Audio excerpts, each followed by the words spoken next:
एक बड़े खेत के किनारे सब्जियों का एक छोटा सा गांव था। वहां आलू, टमाटर, बैंगन और मिर्च खुशी से रहते थे। लेकिन उसी खेत में एक मकई का पौधा भी था। वह सबसे अलग रहता था। कुछ साल पहले एक भयानक तूफान आया था। उस तूफान में मकई के पूरे परिवार की फसल बर्बाद हो गई थी। तब से मकई अकेली रहने लगी। एक दिन खेत में नई मशीन आई। किसान ने कहा कि अब पुराने पौधों को हटाकर नई फसल लगाई जाएगी।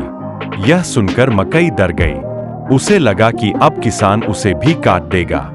उस रात मकई सो नहीं पाई। उसके मन में गुस्सा भर गया। अगली सुबह खेत में अजीब घटनाएं शुरू हो गईं। किसी की सब्जियां गायब हो जाती, किसी के पौधे टूट जाते। पूरा गांव डर गया।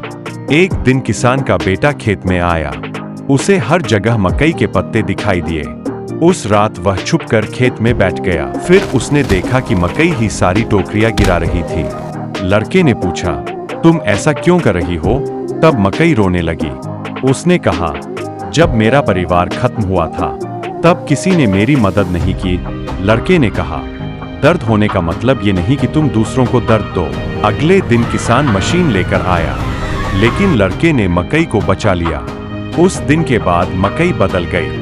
अब वही पूरे खेत की रखवाली करती थी और पहली बार उसे फिर से अपना परिवार मिल गया।